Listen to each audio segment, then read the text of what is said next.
mais dites-moi, fait pas chaud. Épisode 385. Merci d'avoir choisi une fois de plus d'écouter les technos. Cette semaine, un épisode avec deux chroniqueurs, vous le savez, comme toujours, que voici, que voici, que voilou. D'un côté, nous avons David. Salut David. Salut. Et de l'autre, j'ai toujours un moment de vide. Et de l'autre, nous avons Sébastien. Salut Sébastien. Un moment de bonjour. On lag. Qu'est-ce que vous voulez? C'est comme ça. Ici, il fait chaud. Et oui, voilà. Donc, rappelons-le, David est en direct de Thaïlande, où il réside, et il fait chaud, toujours en Thaïlande, malgré l'heure tardive. Il est, je sais pas quelle heure, 3h du matin, quelque chose comme ça 2h43. 2h43 au moment où nous enregistrons cet épisode. À Bruxelles comme à Paris, il est 20h43. Nous sommes le jeudi soir. Comme ça, vous savez tout. Vendredi matin ici. Et vendredi matin chez toi. Et chez nous, on a à peu près de -2, -3 degrés actuellement, si je ne dis pas de bêtises, sur la capitale belge, tout comme dans la région lilloise. À peu près, oui. À peu près. En même temps, c'est un saut de puce c'est un peu plus au sud. Plus à l'ouest. 26, 27 ici. Voilà. Donc, on a quand même un différentiel assez important. Malgré tout, ça ne nous empêche pas d'enregistrer ensemble un épisode avec plein de contenu, donc on va pas traîner, si vous le voulez bien, on va directement, si je retrouve mes boutons, voilà. On va tout de suite passer à la première lettre, puisque c'est un abécédaire, je le signale en passant aux nouveaux venus, un abécédaire qui reprend des sujets d'actualité qu'ont sélectionnés mes deux petits camarades. La lettre A. Comme Apple pour commencer, on va parler d'un très mauvais placement, c'est le moins qu'on puisse dire, puisque un individu qui avait fait l'acquisition d'un Mac Pro a voulu l'estimer, en tout cas, je sais pas si finalement il l'a revendu, mais a voulu faire une estimation sur Apple Trade-in, et il a été fort déçu par la proposition tarifaire. C'est David qui nous parle de ça. Voilà. Donc le programme Apple Trade-in, c'est un programme qui permet de convertir l'appareil Apple qu'on a dans l'appareil Apple qu'on voudrait avoir. Donc en quelque sorte, on rend l'appareil Apple qu'on a et on obtient un crédit Apple qui nous permet d'acheter un autre appareil moins cher. C'est une reprise. Généralement, une reprise, voilà. Généralement, quand c'est un iPhone, il garde encore une valeur assez raisonnable et c'est quelque chose qui est assez intéressant. Ici, l'utilisateur en question a acheté un Mac Pro, donc c'est une workstation professionnelle dont on a parlé, je pense, il y a quelques années. C'est 3 ans. Donc, il a acheté ça fin 2019 pour la somme de $52 199. Et c'était un Mac Pro. Il y avait une option, c'était d'avoir un Xeon W28 cœurs, c'était $7,000 d'option. 1,5 TB de RAM, c'était $25,000 d'option. 2 GPU Radeon, W6900X, des haut de gamme, 8 Tera de SSD, et les $400 pour les roulettes. C'était bien précisé dans l'article. Donc les $400 pour les roulettes pour arriver à un total donc de $52,000 en arrondissant. Ouais. Et donc il a voulu voir ce qu'on allait lui proposer s'il voulait acheter une nouvelle machine chez Apple. Et on lui a proposé $970. Donc son ordinateur a perdu 98% de sa valeur. Alors ce qui est premièrement étonnant, mais bon, pas sympa quand même. Apple dit offrir un maximum de $1,250 pour un Mac Pro. Alors ici, c'est un Mac Pro entre guillemets toute option. Donc c'est déjà le premier point qu'il a soulevé. Pourquoi $970 et pas les $1,250 parce que ce serait de toute façon dérisoire. $970, avec ça, il s'est même pas acheté l'iPhone 14 Pro le moins cher, donc le modèle le plus bas avec 128 Go de mémoire. Il sait même pas avoir ça avec le crédit qu'on lui donne. Alors, l'insulte finale, c'est que sur le... L'insulte finale, j'ai oublié l'insulte avant, c'est que aujourd'hui, cette configuration est toujours disponible sur le site d'Apple, au même prix, voire même plus cher. Donc, ce n'est pas du matériel qui est obsolète, c'est du matériel que Apple vend toujours neuf aujourd'hui, la même configuration. On peut aller sur le site d'Apple, on peut mettre cette configuration dedans et on peut avoir la confirmation que, d'ailleurs Sébastien l'a fait. Oui. Ouais. Je l'ai fait juste avant l'épisode. Je savais pas qu'on pouvait acheter des Mac aussi chers d'ailleurs.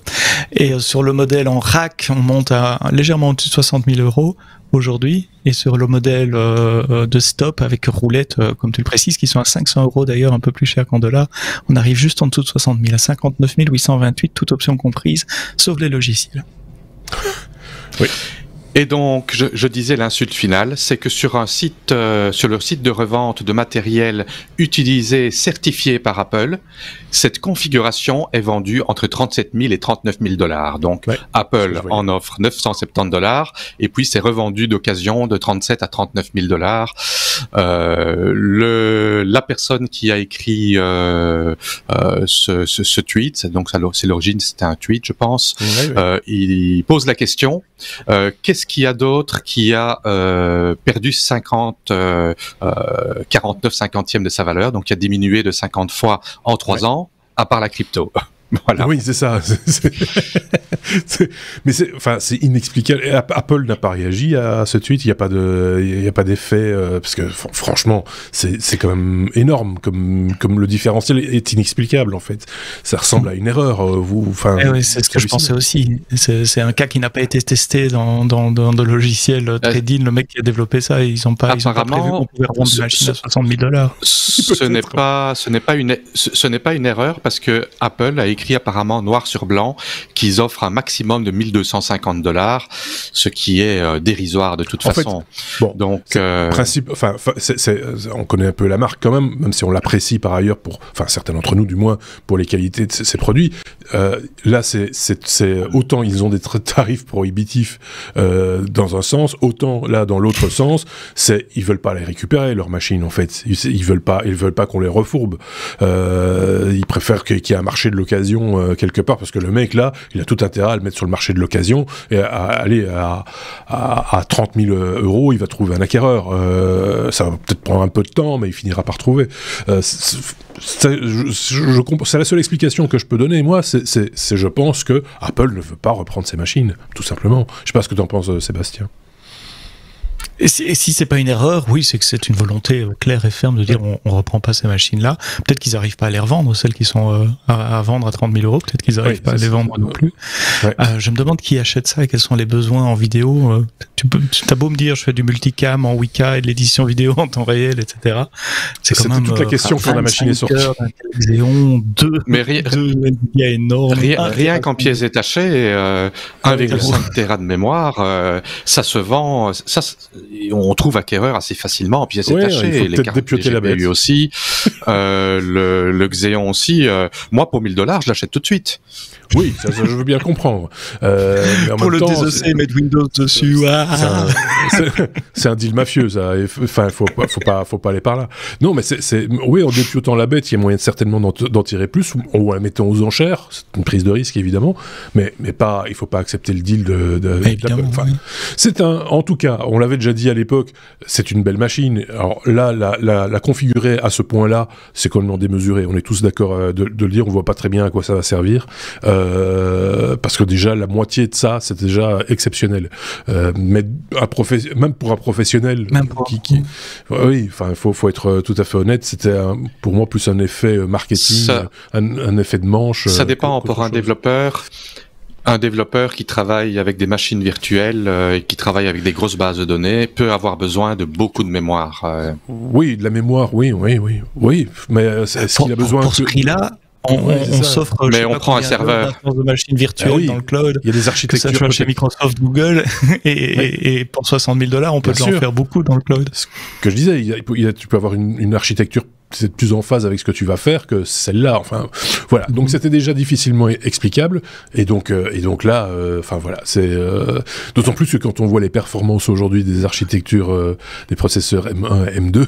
Cette machine-là aussi tente à être obsolète, même aussi bien gaulée qu'elle le soit. Voilà, c'est bon, ben voilà. Si vous n'en aviez pas acheté, vous aviez raison.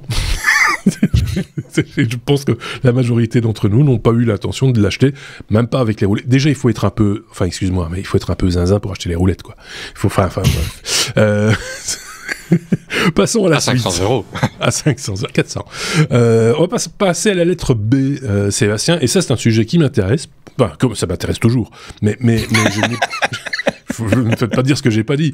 Mais c'est parce que j'ai vu passer ça à plusieurs reprises et j'ai pas pris le temps, malheureusement, de creuser un peu la question. Tu vas nous parler de BeReal. C'est un réseau social qui tente à se tailler une petite place quand même ces dernières semaines, surtout avec tout ce qui s'est passé autour de Twitter. C'est quelque chose qui est revenu un petit peu en première ligne, sans nécessairement totalement s'imposer pour l'instant. Mais tu vas nous en parler. Oui, c'est toi qui as remonté la news dans notre fil d'actualité cette semaine. Et je me suis dit, tiens, c'est l'occasion de parler de BeReal, parce que j'ai entendu parler de BeReal première partie de l'année. C'était au printemps de l'année passée, en 2022. Et la raison est parce que j'ai des adolescents à la maison et que c'est un truc d'adolescent, c'est un truc génération Z. C'est un réseau social basé sur le principe de l'échange de photos, un peu comme Instagram, mais qui essaye de se démarquer très clairement d'Instagram avec quelques fonctionnalités qui lui sont uniques. D'abord, ça a été lancé en 2019 par 2 Français qui sortent de l'école 42. Petite parenthèse, l'école 42, c'est une école comment je pourrais définir ça, d'éducation un peu alternative où les étudiants sont laissés à eux-mêmes, il n'y a pas de cours magistraux, ils doivent faire des travaux tout au long de l'année en groupe, etc. J'ai eu la chance de pouvoir travailler plusieurs fois avec des gens qui venaient de l'école 42 et je trouve que c'est des formations super au niveau technique, au niveau développeur. Bref, je referme ma parenthèse. 2 étudiants ont créé en 2019 un réseau social qui s'appelle BeReal, donc en anglais, BeReal, soyez réel, qui est aussi un jeu de mots avec un terme de vidéo, le BeReal, le plan B, le tournage qu'on fait pour faire des plans de coupe, etc. Le BeReal. Qui se repose sur le partage de photos avec ses amis. Alors en quoi est-ce différent d'Instagram, vous allez me dire? Ils essayent de pas travailler sur le phénomène de l'addiction et de recevoir des notifications toute la journée pour dire à quelqu'un qui a publié cela.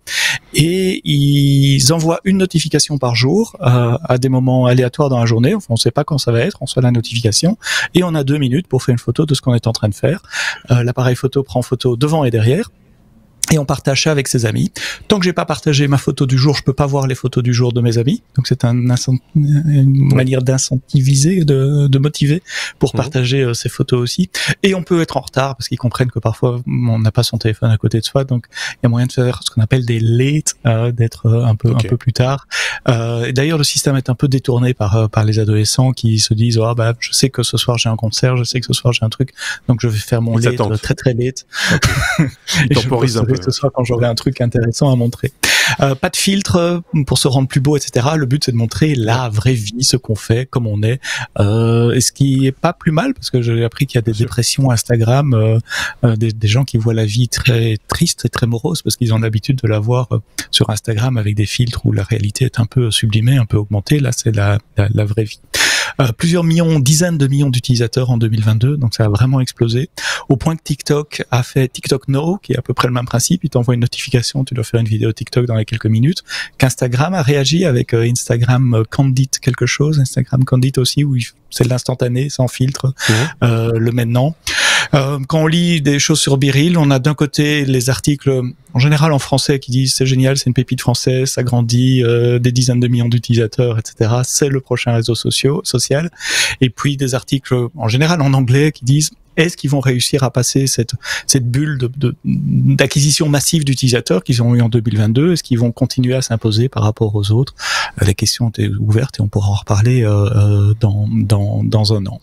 Alors évidemment, j'ai fait mon enquête en vrai journaliste que je ne suis pas et j'ai contacté une utilisatrice de BeReal, c'est ma fille, et j'ai passé 10 minutes avec elle aujourd'hui, cet après-midi, en préparant l'épisode, pour me d'abord qu'elle m'explique, pour être certain que j'avais bien compris ce que j'avais lu, parce que moi, je parle d'un truc, je fais mon vrai journaliste aussi, je parle d'un truc que j'ai jamais utilisé moi-même, je me suis renseigné, et elle confirme l'aspect non addictif, mais amusant d'avoir une photo par jour de ses copines, et elle l'utilise aussi comme un peu un aide-mémoire, parce que toutes ces photos sont gardées, et donc elle peut retourner plusieurs mois en arrière et dire tiens oui ce jour-là j'ai fait ça, ce jour-là j'étais là, ce jour-là j'étais là, etc. C'est l'une des raisons pour lesquelles moi j'aime bien Facebook. J'aime bien les memories sur Facebook et avoir mon historique de Facebook. L'autre chose qu'elle m'a appris, c'est que dans son groupe à elle, je sais pas si c'est un usage généralisé, il détourne l'application également pour se moquer un peu des gens. Parce que je vous l'ai dit tout à l'heure, l'application prend une photo avec l'appareil à photo avant et arrière. Donc on a une vue à 360 degrés. Et donc dans le groupe de copines de ma fille, et je sais pas si c'est généralisé à tous les utilisateurs de BeReal, ils aiment bien demander à des gens de prendre un selfie, de prendre une photo d'eux, pardon. Il y a, hey, tenez mon appareil, est-ce que vous pourriez faire une photo de moi avec mes copines en rue, etc. Ce que les gens savent pas quand ils prennent la photo, c'est que eux sont photographiés aussi. Et donc ils se font entre copines une collection de visages plus improbables les uns que les autres. Ils choisissent leur cible évidemment. Moi je vous explique. Ce que les vrais utilisateurs font du réseau. Ouais. Bref, si vous aimez les photos, si vous en avez marre des filtres et de la réalité sublimée d'Instagram, peut-être que c'est un bon moyen pour démarrer à partager des photos avec un groupe d'amis. Ça s'appelle BeReal et il y a une application évidemment pour Android et une application pour iOS. Juste une question, aucun texte, juste de la photo? Pas de ce que j'ai vu, non, c'est juste une photo. Ouais. Mais non, parce que même sur Instagram, tu peux mettre un petit mot. Oui, il y a du texte, il y a tous les badges et tous les machins. Tous les badges et les trucs mûches qu'on rajoute, etc. Moi, je trouve on peut mettre des emojis. D'accord, mais dans l'image, quoi. Donc c'est brûlé dans l'image, quoi. Ok, bon, pourquoi pas. Je me demande à qui ça s'adresse, en fait. Ça a l'air sympathique. Oui. Génération Z. Oui, c'est ça. Bon, ça ne m'intéresse pas spécialement, mais ça a l'air sympathique, je trouve ça. Et en plus, pour une fois, c'est quelque chose qui est français, donc qui n'est pas américain, qui n'est pas chinois, quelque chose qui vient d'Europe. Ouais. Et je vois que ça a été co-développé avec un ancien employé de GoPro. En plus. Donc, voilà. Donc pourquoi pas. Une des sources que j'ai lues cet après-midi, je pense que c'est une des deux que vous trouvez dans les notes du podcast, disait quand même attention, ils ont l'air de garder les photos assez longtemps et leur politique d'effacement de photos n'est pas claire, donc comme toujours, il y a toujours un peu de zone d'ombre. C'est ce que j'allais dire, c'est petit bémol, comme tu disais, ça sert des deux appareils. Le frontal et l'autre, et donc forcément on photographie des gens qui sont peut-être pas, comme tu disais, les gens piégés par ta descendance par ma vie, tu peux le dire. Voilà, n'ont pas nécessairement envie d'avoir leur visage sur Internet, quelle que soit la plateforme. Et ça, c'est un peu délicat quand même. C'est un peu cavalier. Donc, mais c'est pareil si tu fais une photo toi-même, puisque c'est les deux. Exactement. Ouais. Mais donc je trouve ça un petit peu. Voilà. Bon. Il y a encore une chose, ils ont décidé par politique éditoriale de pas donner la parole aux stars, aux influenceurs, etc. Donc il n'y a pas de concept de compte certifié ou des choses comme ça. De nouveau, c'est au cœur de leur concept. Ouais, BeReal.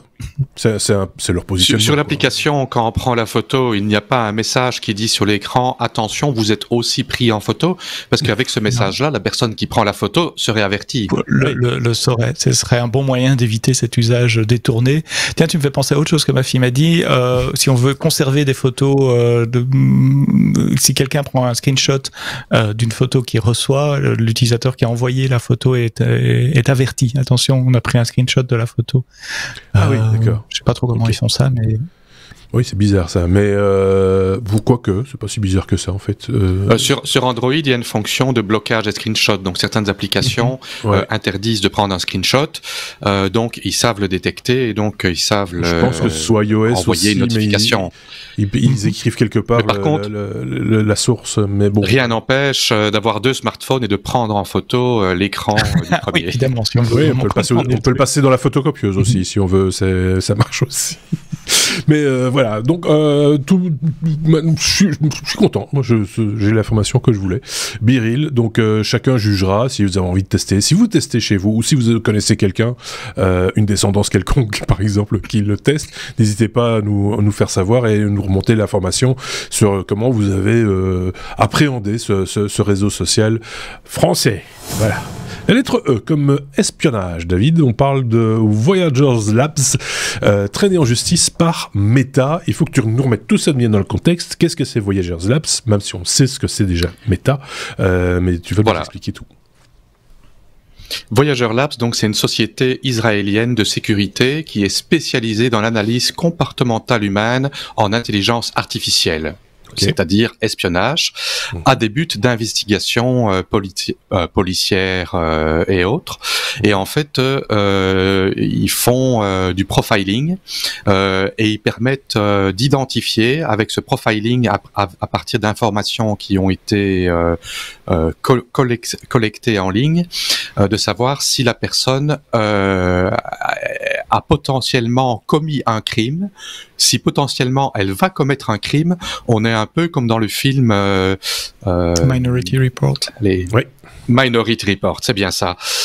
Donc des agences d'investigation criminelle utilisent les outils de cette société-là pour pouvoir en quelque sorte accuser quelqu'un d'avoir commis un crime parce que l'intelligence artificielle de ce système dit, d'après les informations qu'on a, le profil indique que c'est quelqu'un qui a commis un crime, et ça peut aussi dire attention, ce profil-là, c'est quelqu'un qui s'apprête à commettre un crime. Donc voilà. Donc c'est pas très joli ce qui se passe derrière cette société-là. Et alors ils auraient collecté des données personnelles de 600 000 utilisateurs de Facebook et d'Instagram en utilisant de faux comptes. Alors ils ont collecté non seulement les informations des utilisateurs, les posts, les listes des amis, les photos, les commentaires. Il faut savoir qu'en 2021, Facebook avait eu un leak d'informations personnelles incluant les numéros de téléphone de 530 millions d'utilisateurs, un truc comme ça. Et ça leur a valu d'ailleurs une très grosse amende, c'était 265 millions de dollars, voilà, d'euros. Désolé. Et donc ici, Meta a pris les devants et a entamé une action en justice contre Voyager Labs. Facebook a identifié 60 000 faux comptes qui ont été créés sur Facebook et Instagram, des faux comptes qui, via intelligence artificielle, communiquaient, se faisaient des amis et leur volaient leurs informations. Et l'idée, c'était quoi? C'était de nourrir leur intelligence artificielle par le biais des utilisateurs de Facebook ou de faire des tests pour voir si leur modèle fonctionne sur des individus lambda? Apparemment, ils utilisent ces données-là pour entraîner, pour profiler les gens. Donc ils font une base de données de profiling. Non seulement ils font de la collection de données. Donc ici on parle de Meta, donc Facebook, Instagram, mais ils collectent également les informations de divers autres médias sociaux, dont Twitter, YouTube et Telegram. Donc voilà, donc les gens qui sont sur YouTube, Twitter et Telegram, potentiellement, ils essayent de collecter toutes les données de tout le monde, tous les messages, tous les tweets, tout ce qui est public. Il y a peut-être dans l'équipe des technos un serial killer qui les ont repérés et on le sait pas encore. Forcément. Je suis pas sur Twitter, je suis pas sur Telegram. Non, ça va. C'est bon, t'es sur YouTube. Sans le vouloir. Mais voilà, je trouve ça, de nouveau, c'est très cavalier d'agir de la sorte. En même temps, ça fait aussi un petit peu froid dans le dos de se dire que des gens travaillent sur ce type d'application. On peut se demander si un jour quelqu'un dira, tiens, c'est intelligent, tu vois, un élu quelconque dira, ça, c'est un truc intelligent, on va l'utiliser. Juste pour contrôler la populace, et voilà, c'est une des dérives, j'imagine, possibles, quoi. Ce qui serait bien, c'est de l'utiliser sur les élus, pour savoir si parmi eux, il n'y a pas des tueurs en série. Des corrompus. Ou des corrompus, ou qui font les deux. Ou qui sont russes. Voilà, c'est tout ça, ça mérite d'approfondir et d'avoir une réflexion un peu plus sérieuse que la mienne, évidemment. Donc, si vous l'avez, cette réflexion, si vous avez envie de réfléchir là-dessus, n'hésitez pas à partager ça avec nous sur les commentaires, que ce soit sur notre blog, lestechno.be, ou en commentaire de la vidéo sur YouTube, puisque nous sommes donc maintenant, on le sait, catalogués et screenés sur YouTube. Je sais pas si tu avais un truc à rajouter, Sébastien. Ouais, sur la collecte de données au départ via Facebook, ça me rappelle Cambridge Analytica. On en a parlé, je crois, la dernière fois que j'étais dans les technos. Facebook est un outil merveilleux pour collecter de l'information de masse, de la surveillance de masse. Il n'a pas été conçu pour ça, mais les gens l'ont détourné pour faire ça. Et je me rappelle les leçons un papier d'un journaliste sur France Inter ou France Info il y a très longtemps. C'était au début de Facebook, et sans citer Facebook, disait voilà, c'est énorme. Aux États-Unis, on collecte toutes les informations suivantes. Votre nom, des photos, votre liste d'amis, etc. Et les gens s'indignaient au fur et à mesure que tu écoutais le billet du type, tu disais mais comment c'est possible les États-Unis, mais où est-ce qu'ils vont, machin, etc. Et à la fin du sujet, il dit et ils se servent d'un outil disponible gratuitement qui s'appelle Facebook. Et donc tout le monde s'indignait sur les 95 premiers pourcents du sujet en disant mais c'est juste pas possible, comment c'est, etc. Et puis à un moment donné c'est ah oui effectivement, parce que les gens qui mettent des informations sur Facebook, si c'était un service public comme la police ou autre, ou l'État qui leur demandait le même type d'informations, ils s'indigneraient et ici ils y vont bille en tête en se disant c'est pas grave, moi je n'ai pas. C'est amusant. Oui, c'est amusant. Si je peux rajouter un petit truc rapidement, c'est que sur Facebook, donc on a la possibilité de mettre les posts uniquement pour les amis, et donc on se sent en sécurité. Mais ce qu'il faut savoir, c'est que régulièrement, on a des amis qui se font pirater et un compte Facebook d'un ami qui est compromis a accès à tous nos messages. Évidemment. Donc il faut considérer que tout ce qu'on poste sur Facebook est potentiellement de l'information qui peut se retrouver publique partout. Tout ce que l'on poste sur Internet, je serais même tenté de dire quelle que soit la plateforme. Voilà, il n'y a pas de secret sur Internet, voilà, et en plus ça reste, ça ne disparaît jamais. Donc autant le savoir. On a fait le tour de cette question. On va un tout petit peu accélérer et passer la lettre F comme foudre, Sébastien. Quand on dirige la foudre, les chercheurs suisses arrivent à diriger la foudre. Ça, c'est un truc qui va intéresser notre ami Thierry, qui est suisse. Et qui ne dirige pas la foudre, par contre. Alors, quand j'ai lu cette information, on va diriger, essayer de faire prévoir où la foudre va tomber. Je pensais que c'était pour des questions d'énergie, d'essayer de récupérer l'énergie qu'il y a dans les éclairs. Mais non, c'est pour protéger des bâtiments, des gens, etc. Il y a des milliers d'impacts de foudre, des dizaines de milliers d'impacts de foudre par an, 4000 morts par an estimés par des impacts de foudre, des milliards de dollars de dégâts par an de nouveau à cause de la foudre, et donc l'idée serait pour protéger certains bâtiments ou personnes d'arriver à faire dévier la foudre, et c'est un vieux projet qui date d'il y a plus d'une centaine d'années. Apparemment les premiers essais fructueux datent d'il y a des années 60 déjà, avec des fusées lancées qui tiraient un fil relié au sol de manière à ce que la foudre tape sur le fil qui soit conducteur, etc. Mais enfin bon, c'est pas très efficace, faut encore savoir où lancer la fusée. Bien plus loin que ça. C'est chapitre vieux con, mais très très vieux con mort même, je serais tenté de dire. C'est la fameuse expérience du cerf-volant de Benjamin Franklin, tout simplement. 1816. Je fais semblant de savoir de tête. J'ai la page Wikipédia sur les yeux. Donc voilà. Mais c'était la première expérience connue d'essayer de récupérer cette énergie d'une manière ou d'une autre. Donc ici, le but, c'est pas de récupérer, c'est simplement de faire dévier la foudre, et on a remplacé le cerf-volant par un laser. Alors pas le petit laser rouge qu'on peut pointer devant les pattes de son chat pour rigoler avec le chat. C'est un laser vert qui fait à peu près 20 cm de diamètre au départ. Imaginez un faisceau laser de 20 cm de diamètre qui se projette à plusieurs kilomètres dans le ciel et qui a sa puissance maximale à plusieurs centaines de mètres d'altitude, où il va chauffer l'air finalement qui est autour de lui, il va ioniser l'air qui est autour de lui.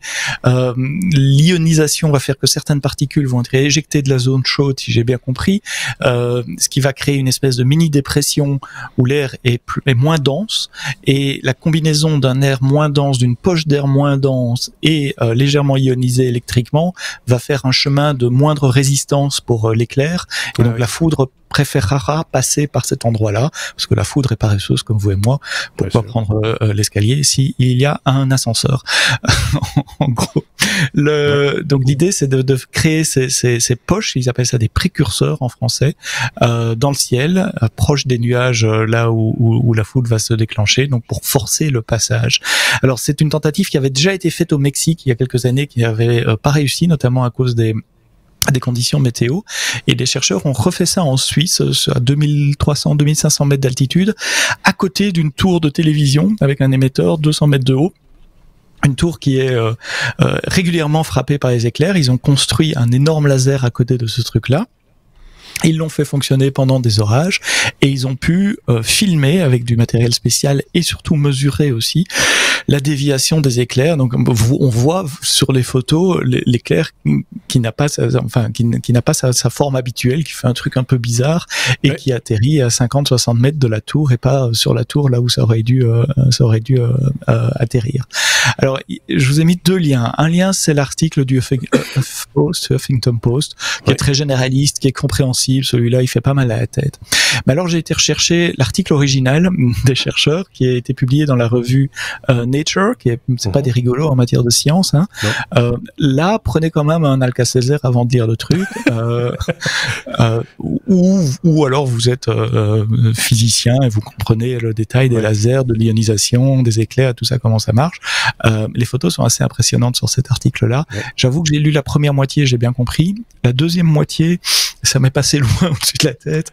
Oui, ça, c'est long. Prenez le week-end. C'est très détaillé. Et ça consomme combien ce truc? Je me suis posé la question, j'ai pas trouvé la réponse. Mais oui, pour envoyer ce genre de puissance en laser, et il faut un petit groupe électrogène à côté. Et ça protège sur dans quel rayon autour du laser? Non, ça se protège exactement à l'endroit du laser et le laser va à quelques centaines de mètres d'altitude. Ouais, donc si on voulait protéger tous les bâtiments, il faut un laser sur chaque toit de bâtiment. Quasiment, ouais. Je sais pas si c'est la solution. C'est une première expérience. Ils en ont dévié 3 pour le moment sur un an, donc c'est pas un truc qui est prêt pour la consommation générale qu'on va vendre en version poche bientôt. C'est de la science pure et dure. C'est intéressant de voir les petits pas et les progrès qu'ils arrivent. Bon vieux paratonnerre des familles en cuivre avec une prise de terre. Ça a quand même fait ses preuves jusqu'à présent. Mais t'as raison. Mais ici, ça marche super bien. C'est voilà. Parce qu'ici, en Thaïlande, en saison des pluies, on a des orages tropicaux qui sont très violents.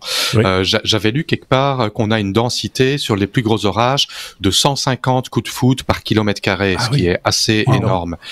On est quasiment au top mondial. Je pense que c'est Singapour qui est. Singapour, c'est tout près, donc qui est lui le plus élevé. Et il y a des fois, c'est 2 éclairs à la seconde, c'est stroboscope, quoi. C'est de tous les côtés. Et je suis étonné, c'est que je n'ai jamais entendu, en tout cas à Bangkok, dans la ville, de dégâts. Pourtant, à chaque orage tropical, j'ai au moins 3 ou 4 éclairs qui tombent dans un rayon de 100-150 mètres. Donc ça tombe, c'est le son et l'image en même temps, et ça ne fait pas un bruit de tonnerre normal, ça fait soit un claquement ou un bruit d'explosion. C'est tombé sur mon bâtiment, le bâtiment d'à côté régulièrement, jamais eu le moindre problème. Bon, parfois, l'électricité qui se coupe quelques secondes, mais je suis vraiment étonné de la manière dont ils gèrent les orages tropicaux violents avec des paratonnerres sur tous les bâtiments. Mais je sais pas, est-ce qu'il est possible de récupérer l'énergie ou une partie de l'énergie en tout cas d'un éclair, parce que cette technologie-là pourrait être utilisée pour diriger des éclairs sur des récepteurs de mémoire, il me semble que j'avais lu quelque part que c'était une telle puissance qu'il n'existe pas de matériaux pour le stocker, parce que ça grille la batterie immédiatement. Oui, il faut le stocker suffisamment vite, c'est ça le problème, c'est une quantité d'énergie qui est trop même les condensateurs les plus performants et les plus rapides sont incapables de suivre. En plus, le voltage n'est pas le même, donc la puissance n'est pas la même. C'est ça. Non, voilà. En tout cas, c'est intéressant. C'est un phénomène effectivement naturel, impressionnant. Il y avait je reviens plus sur je réfléchis depuis là tantôt. Je sais qu'il existe un site participatif d'ailleurs qui permet d'analyser les impacts de foudre un peu partout en Europe, mais dans le monde de manière générale. Et il y a un petit kit à fabriquer, un petit peu comme vous avez des stations météo, vous voyez, qui analysent le temps et qui sont connectées connectés à Internet et qui alimentent des bases de données. Ici, c'est un peu le même principe. Et par triangulation, c'est une espèce de sonde en fait qu'on plante dans la Terre. Et par triangulation, ils arrivent à déterminer quelle est la distance de l'impact de la foudre. Ces informations remontent sur un serveur et sont modélisées sur une carte, une Google Maps a priori.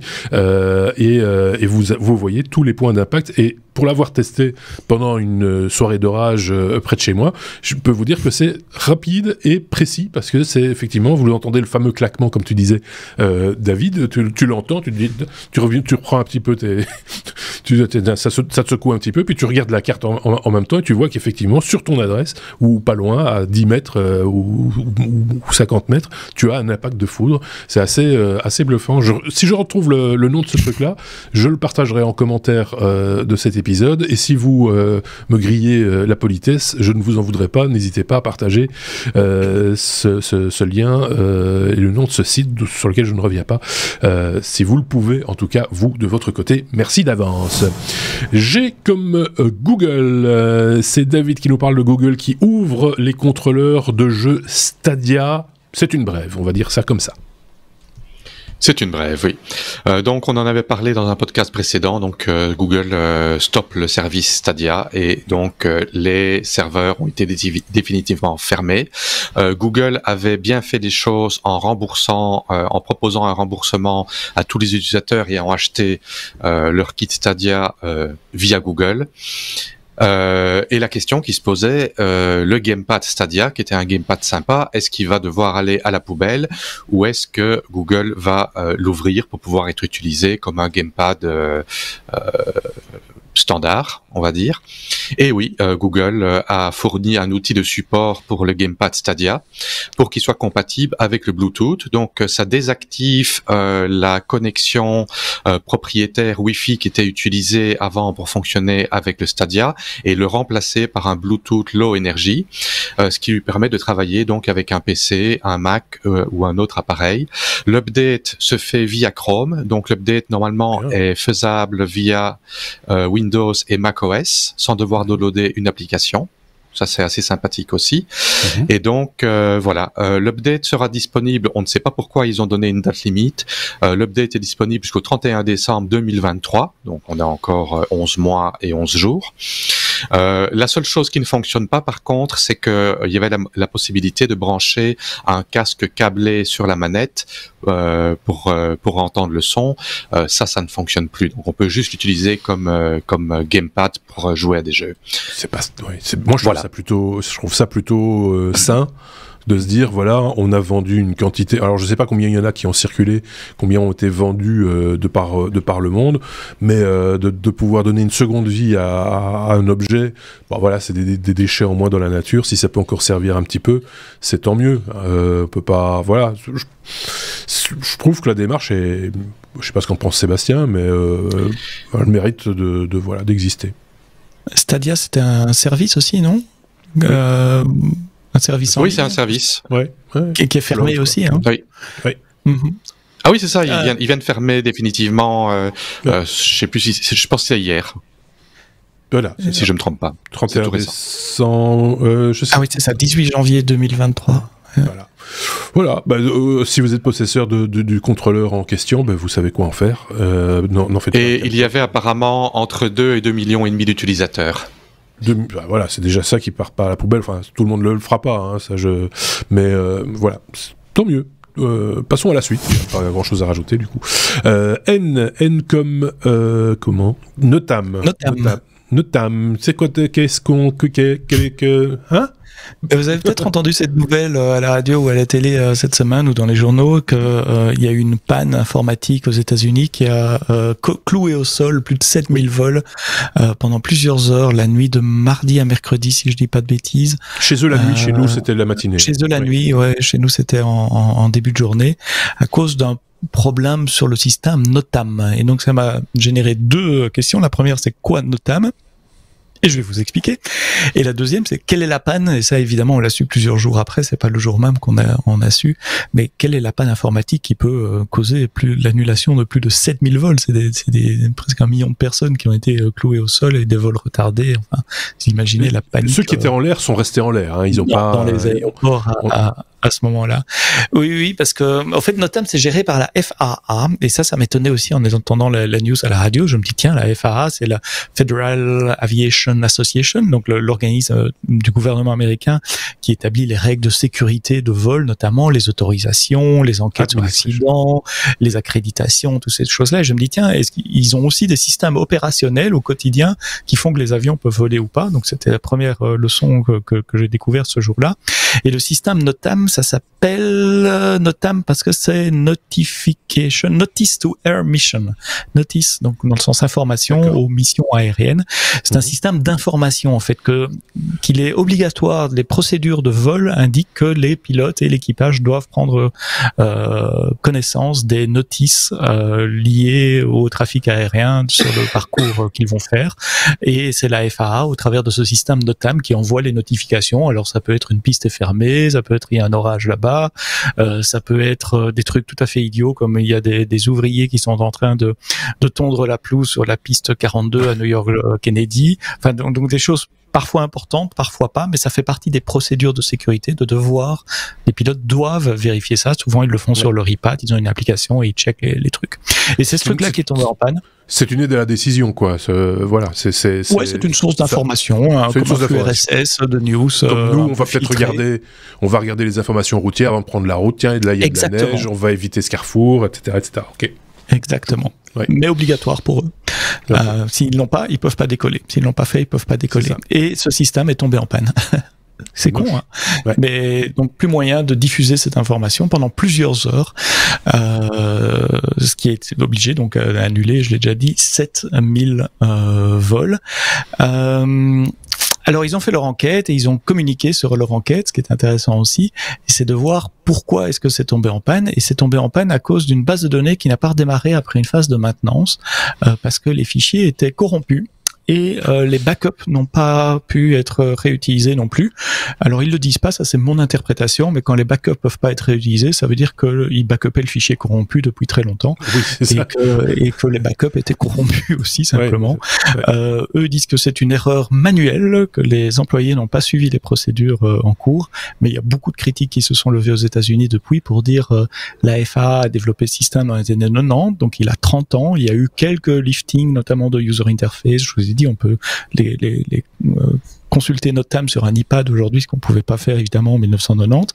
Mais le cœur du système, dans les articles que j'ai lus, il parle du système d'exploitation et des bases de données, mais ce sont pas des articles très techniques, donc je prends ces informations avec des pincettes, n'ont pas été mises à jour depuis 1990, donc ils ont 30 ans. Et bon, imaginez. C'est codé en COBOL? Un système informatique qui a 30 ans, dans les années 90, il y avait déjà autre chose que du COBOL. Mais oui, je rigole. mais voilà. Et donc, il y a tout un débat aussi sur le financement de la FAA, les upgrades, etc. La bonne nouvelle, c'est que c'est pas une attaque terroriste, c'est que c'est pas une cyberattaque, parce que ça faisait partie des hypothèses, évidemment, le matin chez nous, où on a appris l'information. Non, c'est simplement des problèmes de maintenance tout à fait traditionnels que n'importe quelle entreprise pourrait avoir, sauf que là, ça a quand même des conséquences XXL parce qu'il parle des 7000 vols domestiques qui ont été annulés. Je sais pas ce qu'il en est des vols internationaux. Est-ce qu'ils ont été aussi bloqués? Probablement, ils n'ont pas pu partir pendant cette panne. Quand j'ai vu l'annonce, directement le réflexe c'est d'aller voir sur comment ça s'appelle, Flight Radar, voir où en est l'espace aérien. Rien n'indiquait qu'il y avait un problème ou quoi que ce soit, parce que les avions qui étaient eux déjà en vol n'étaient pas impactés du tout par le problème. C'était les décollages qui étaient donc bloqués, et donc ils ont dû annuler une certaine quantité de vols et déplacer certains, enfin retarder d'autres départs. Donc c'était pas visible dans le paysage, on va dire, aérien. Immédiat, mais voilà, j'ai l'impression, alors je sais pas ce que vous en pensez, parce que c'est pas la première fois qu'on traite d'un sujet où il est question d'applications, de soft, de mode de programmation qui datent du siècle passé. Et j'ai un peu l'impression que, et particulièrement aux États-Unis, quand quelque chose fonctionne bien et qu'on en est content et qu'on n'a pas l'intention d'en changer pour plein de raisons, hein, ça peut être budgétaire, mais ça peut être aussi parce que simplement ça correspond aux besoins, que le besoin n'a pas changé et que voilà, on ne touche plus à rien, c'est fondu dans le truc, et c'est presque une manière de faire, quoi. Je la critique pas, parce que finalement c'est pas tout à fait crétin de se dire quand quelque chose fonctionne bien, pourquoi en changer? Surtout si c'est lié à la sécurité du transport aérien, des centrales nucléaires, des choses comme ça. Les procédures de validation de ces softs sont tellement coûteuses que si ça marche, point, on change pas. Et on va même mettre à jour un package, un OS, une version mineure. Il faudrait requalifier l'ensemble du système à grande échelle pour pouvoir le faire, et donc on préfère ne pas le faire tant qu'il n'y a pas une raison, ce qu'on appelle en anglais une compelling reason, une raison qui justifie de devoir le faire. Le souci là, aussi, leur compelling reason. David. Le souci aussi, c'est qu'il y a des systèmes, je ne sais pas celui-ci en particulier, où il n'y a plus personne qui sait comment ça fonctionne exactement, et ils utilisent ça comme une boîte noire. Ils ont les procédures, de backup, ils sont habitués à ça, ils savent peut-être remplacer du matériel, mais les programmeurs originaires du système ont pris leur retraite ou ne sont plus de ce monde, et il n'y a plus personne qui sait mettre la main dedans. Et devoir tout redévelopper à partir de zéro, ça veut dire non seulement ici, dans ce cas-ci, développer le système au sol, mais également dans tous les avions, dans tous les appareils. Ça représente une problématique, et on essaye de retarder à plus tard, jusqu'au jour où il y a une catastrophe. J'ai un exemple qui me vient en tête qui a strictement rien à voir avec l'aviation ou la sécurité ou quoi que ce soit, et qui même serait même presque futile par rapport à tout ça. C'est quelque chose qui va peut-être te parler, Sébastien. Il y a une société qui s'appelle attendez que je dise pas de bêtises. J'oublie les noms des trucs. J'avais ça en tête. Je voulais vous parler de Selector, qui est une application qui permet de programmer la musique sur une radio. Donc les programmateurs musicaux utilisent une application, il y en a plusieurs sur le marché. L'une des plus connues, c'est Selector de la société RCS. Voilà, ça me revient. Et très longtemps, ça a été utilisé en version DOS. Tout simplement, parce que ça répondait, parce qu'on passe en revue, je schématise très fort, mais l'application vous propose des titres des chansons, en gros, et le programmateur, qui se base, lui, sur ses connaissances de la musique, dit, ok, le soft a raison, on passe au suivant, non, là, il dit une connerie, propose-moi autre chose, tac, tac, tac, et on joue avec les flèches, avec les touches du clavier, machin, etc., et ça doit répondre très, très rapidement, parce qu'on passe en revue toute une journée complète, et qu'on peut pas y passer non plus des plombes. Et beaucoup de radios de programmateurs ont mis énormément de temps à passer à la version Windows, qui était beaucoup plus lente, qui nécessitait l'usage de la souris, et qui était c'était un peu compliqué à manipuler parce qu'il fallait quitter le clavier alors qu'ils avaient l'habitude de garder les mains sur le clavier, mais de faire ça de manière très automatisée, très très très très contrôlée, très concentrée. Et le fait de passer à un mode qui pourtant était plus complet, plus sympathique, plus agréable et autres, beaucoup ont mis énormément de temps.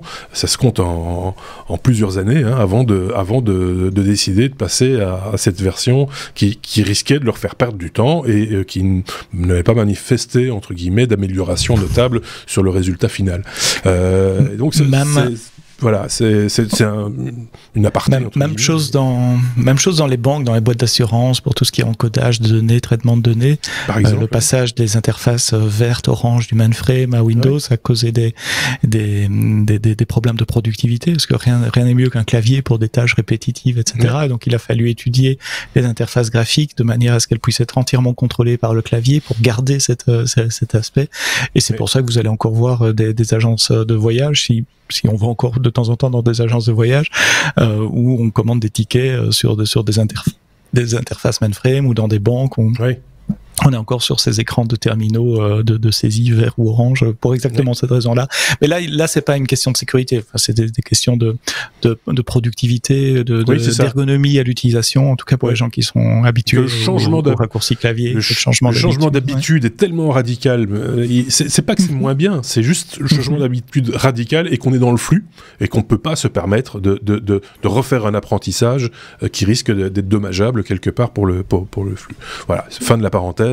Si vous avez d'autres exemples chez vous, n'hésitez pas à les partager, on se fera un plaisir de vous lire. On est à la lettre N comme Nvidia, là aussi c'est une petite brève. Une petite brève, ça n'existe pas, c'est juste une brève. David, on va parler de GeForce Now RTX 4080 SuperPod, j'y suis arrivé. Oui, donc Nvidia a sorti sur leur service GeForce Now la possibilité de jouer sur entre guillemets une RTX 4080. Il faut savoir que cette nouvelle génération de cartes Nvidia est très chère. Même les modèles moyens de gamme, il faut compter 1400-1500 euros au grand minimum pour avoir une 4080. Je pense même peut-être même un petit peu plus. Donc, pour les gens qui ont l'abonnement ultra sur GeForce Now, donc de $19,99 par mois, ou plus ou moins $100 pour 6 mois, vont avoir accès à des jeux qui sont rendus par des GPU sur le cloud. Ça permet d'utiliser la technologie Nvidia Reflex pour pouvoir jouer à 240 images à la seconde. Ça, c'est en résolution Full HD. C'est pour les gens qui font des jeux de shooter, du FPS, pour avoir un taux de rafraîchissement très élevé. Mais ça permet également de faire du 4K en 120 images à la seconde avec la technologie DLSS 3 dont on a parlé il y a quelques podcasts. Petite chose à noter quand même, c'est que cette technologie et cette offre ne sera disponible dans un premier temps qu'aux personnes qui habitent dans l'entourage de San José aux États-Unis, Los Angeles, Dallas et en Europe uniquement Francfort. Donc c'est très loin d'être accessible à tout le monde. Voilà. Moi personnellement ici en Thaïlande, en Asie du Sud-Est, même le service de base GeForce Now n'est pas disponible et on peut pas dire qu'on va se connecter sur un serveur en Europe parce qu'avec la latence, c'est impossible. C'est impossible. Et un VPN bien localisé non plus, du coup, ça sert à rien non plus. Puisqu'il y a un étranglement. On ne sait pas faire baisser le temps de latence. Oui, c'est ça. Ok. Donc, voilà. Si vous habitez Francfort, allez-y et vous nous en direz des nouvelles. On est à la lettre U comme Unix. Quand Unix meurt, Unix est toujours là. Vive Unix. C'est presque le mantra que tu veux nous annoncer, Sébastien. Ouais.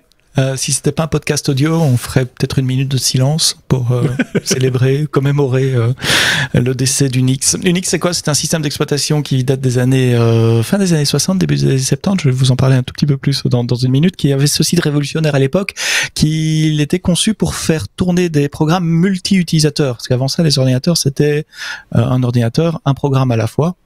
Donc un utilisateur à la fois, forcément on chargeait le programme avec des bandes ou avant ça des cartes, on exécutait, etc.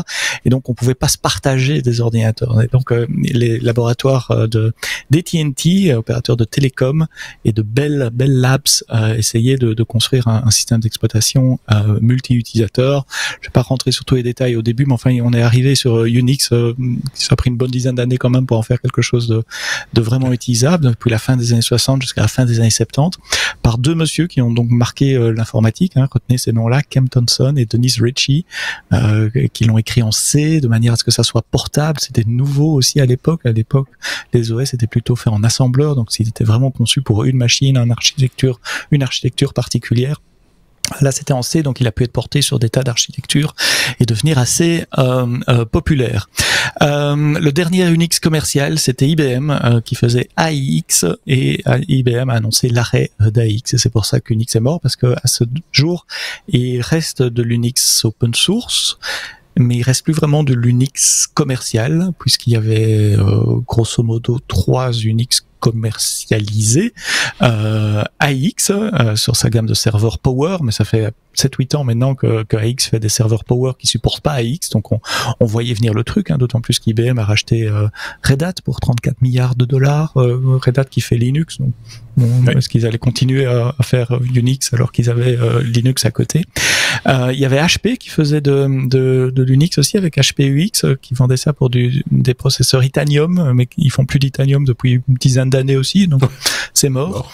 Et puis il y avait Sun Microsystems qui faisait Solaris, qui était un Unix commercial également. Sun Microsystems a été racheté par Oracle, qui a décidé d'arrêter. Donc Solaris est mort par Oracle. Donc à ce jour, qu'est-ce qui reste? Si on reprend c'est un peu difficile parce que je vous ai mis le lien, c'est de la page Wikipédia. Il y a un superbe graphique Unix sur cette page qui montre l'évolution des différents Unix et le graphique, si vous nous regardez sur la vidéo que Marc a à l'écran pour le moment. Depuis cette Unix originale des TNT et de Bell Labs, il y a eu globalement 2 branches qui se sont créées. Une branche avec du code qui était donné aux universités. Au tout début d'Unix, les universités pouvaient licencier pour une bouchée de pain le code source d'Unix et pouvaient créer leur propre version. Et il se trouve que l'université de Berkeley en Californie a fait ça et ils ont créé un truc qui s'appelait BSD, Berkeley System, je sais plus quoi. Et BSD en tant que tel n'existe plus, mais il y a des tas de forks aujourd'hui, vous avez peut-être déjà vu ça, il y a NetBSD, il y a OpenBSD, il y a FreeBSD, et puis il y a Apple qui a utilisé NextStep qui était lui-même basé sur BSD pour faire macOS 10, donc le cœur de macOS 10 s'appelle Darwin avec un kernel qui s'appelle GNU, pas GNU, non.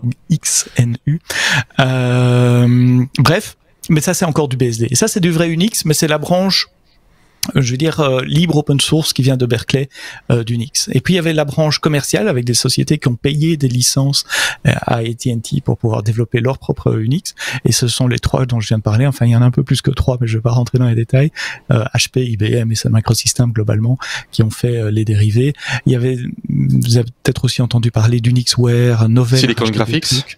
Silicon Graphics avec Cyrix avec quelque chose, SCO avec quelque chose aussi, mais tout ça est mort, soit parce que ça a été arrêté par leurs fabricants, soit parce qu'il y a eu des procès, ils sont entremangés entre eux pour des questions de licence, de brevets, etc. L'histoire de procès entre Novell, UnixWare, SCO Group, c'est assez compliqué de suivre. Bref, il y a plus d'Unix commerciaux, Linux les a tous tués. Parce que Linux n'est pas Unix. Linux, je répète, c'est un clone. C'est un étudiant finlandais de 20 ans dans sa chambre qui disait, moi, je peux pas me payer un Linux commercial. Je vais développer un truc qui ressemble à Unix avec les mêmes principes, en tout cas au début, que Unix. Je crois qu'aujourd'hui, s'il passait le test de compatibilité Unix, parce qu'il y a un test officiel, il y a une suite de tests pour dire c'est Unix, je crois que la plupart des distributions Linux arriveraient à passer ce test. C'est tellement bien cloné, tellement propre. Maintenant, il n'y a pas beaucoup d'intérêt à le faire puisqu'il n'y a plus d'Unix commerciaux. Il n'y a aucune raison de certifier Linux Linux est devenu le standard maintenant et Linux a tué Unix. Qui l'aurait dit il y a 20 ans ou il y a 30 ans. Voilà, moi qui ai appris l'informatique sur Unix, ça me fait verser une petite larme quand j'ai vu ça. Déjà que Solaris était mort, ça m'a fait un premier choc. Ah oui, oui. Enfin bon, j'ai quand même une machine Linux sur mon portable, puisque j'ai macOS avec un vrai BSD. Il en restera toujours quelque chose. Dedans. Il en restera toujours quelque chose. Grande surprise, on se serait jamais attendu à avoir Unix sur nos téléphones portables, puisque que vous ayez un Android ou non, Android c'est Linux. Android c'est Linux, tandis que le iOS c'est aussi ce dérivé de BSD qu'Apple utilise. Donc techniquement, c'est un vrai Unix que vous avez en poche si vous avez un appareil Apple. Donc Unix est mort, mais Unix a gagné aussi. Il est dans tous nos téléphones portables. Et restera dans ton cœur très longtemps, évidemment. Ah oui, moi c'est le système, enfin la famille de systèmes d'exploitation pour faire des vraies choses en informatique. Avant de je vais faire tuer par tous les Windows. Ouais, mais c'est pas grave. Avant de passer à la dernière lettre, est-ce que tu avais un truc à rajouter sur ce sujet, David? Oui, non, peut-être. Non. Unix? Non. Ok, d'accord. Donc passons à la Sébastien a tout dit. W comme oui mais non, il n'y en a pas chaque semaine, mais il y en a de temps en temps des oui mais non. Je rappelle le principe du oui mais non, une information technologique, certes, mais improbable, mais technologique, certes, mais improbable, mais technologique, certes. David, c'est toi qui nous amène un oui mais non cette semaine. Je ne sais absolument pas de quoi il s'agit, parce que je n'ai pas lu, désolé, j'ai pas eu le temps, l'article et même le titre de ce que tu nous proposes. Un programmeur euthanasie sa femme virtuelle. Rien que le titre me fait gentiment sourire, mais tu vas nous expliquer ça dans le détail. Prenons le temps. Oui, donc c'est un utilisateur TikTok qui s'appelle HackDaddy8000. Dans la vraie vie, il s'appelle Bryce ou Brice. Il pas à Nice. Donc en fait, il a créé il s'est dit ChatGPT, Stable Diffusion 2 sont des choses qui vont ensemble, et il a voulu créer quelque chose. Il a voulu créer une femme virtuelle. Donc il a créé un chatbot basé sur ChatGPT qu'il a entraîné. Ça lui a coûté $1000 de crédit de cloud computing juste pour lui parler. Et à partir d'un moment, la femme virtuelle commençait à répondre des choses qui étaient à côté de la plaque. Elle se souvenait plus de leur première rencontre, elle se souvenait plus de certaines choses, et donc ça tue l'amour, et donc il a décidé de l'euthanasier, c'est-à-dire il a supprimé donc sur l'instance cloud qui payait. Il a supprimé toutes les informations, tous les logs, tout l'entraitement, donc on pourrait même pas la redémarrer telle qu'elle était. Ce qu'il faut savoir, c'est que le gars en question avait une copine qui délaissait pour sa femme virtuelle. En anglais, ça vient du japonais, c'est waifu. C'est en japonais, c'est quelque chose qui est fort à la mode maintenant, d'avoir cette femme virtuelle, cette présence virtuelle. C'est de là que ça vient. Et donc voilà, je trouvais ça assez épique. Ça me fait penser aux Chinois qui avaient interfacé une petite intelligence artificielle qu'il avait développée pour communiquer avec sa copine, et sa copine s'est rendue compte qu'il y avait quelque chose qui n'allait pas après avoir échangé 350 messages, je pense, sur la journée avec ce bot. Je me rappelle de ça, le chatbot, discuter avec sa copine. Oui, effectivement. Oui, on en avait parlé. On avait parlé de ça. Par contre, il n'en reste pas là. Il a euthanasié donc sa femme virtuelle, et il a décidé d'en créer une nouvelle. Et son but actuel est de convaincre une vraie femme de lui partager toute son histoire de messagerie romantique pour pouvoir entraîner la mémoire de ChatGPT et son historique pour avoir quelque chose qui soit plausible. Voilà. Donc il n'en reste pas là. On va bientôt avoir un espèce de Tinder, mais qui ne cherche pas à faire des rencontres, qui cherche à documenter une intelligence artificielle. Moi, je cherche des femmes pour documenter mon intelligence artificielle. Je ne veux surtout pas vous rencontrer. Je veux juste des données. J'ai besoin de vos données. Donnez-moi vos données. C'est que En fait, tous ces systèmes de chatbot, intelligence artificielle, ont un souci commun, c'est que quand on les entraîne et qu'on leur donne un contexte, à force de communiquer avec eux, ils se dégradent. Donc leur performance se dégrade si on repart pas de l'état d'origine. Si le modèle neuronal derrière n'est pas entraîné en continu, le fait de continuer à discuter avec le même chatbot, il se dégrade petit à petit. On a partagé sur les réseaux sociaux, enfin sur Twitter, sur Facebook, sur Mastodon, vous le savez, on partage notre veille technologique hebdomadaire avec mes petits camarades, c'est ce que nous on collecte et qui part automatiquement sur ces différentes plateformes, donc vous pouvez suivre aussi notre veille en temps réel quasiment durant la semaine. On a partagé cette semaine un article justement sur ChatGPT et les côtés sombres de ChatGPT, la manière dont il a été entraîné et comment il a été corrigé également par des gens qui maintenant sont en gros en psychiatrie à force de corriger les couillonnades de ChatGPT. Je vous renvoie vers notre compte Twitter ou Mastodon, c'est comme vous voulez. Vous retrouverez ça assez facilement dans notre veille technologique remontant le fil. J'ai pas l'article sous la main là, je suis désolé. Là aussi, si je le retrouve, peut-être que je vous le mettrai en commentaire éventuellement si le sujet vous intéresse. Si vous êtes très demandeur, si vous mettez des pouces vers le haut sur les plateformes de podcast ou sur YouTube par exemple, ou des étoiles s'il y en a encore, bref, que vous nous donniez une bonne note, c'est ça qu'on demande, c'est une bonne note pour notre podcast, nous on sera très contents et donc on continuera à partager notre contenu et notre veille avec vous. Avant de se quitter, si vous le voulez bien, comme on a l'habitude de le faire maintenant, une petite citation qui par exemple, attendez, où est le bouton citation, j'ai perdu mon bouton citation, voilà.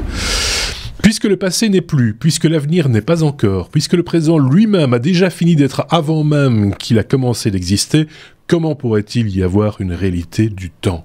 Et c'est signé Aristote. Je vous laisse à l'image pour ceux qui ont l'image quelques instants. Question, vous preniez une photo pour y réfléchir plus tard, posément, si vous le voulez bien. Je vois mes deux petits camarades, je les ai dans le coin de l'écran, qui sont tous les deux dubitatifs. Qu'est-ce que ça veut dire, ça ? C'est Aristote.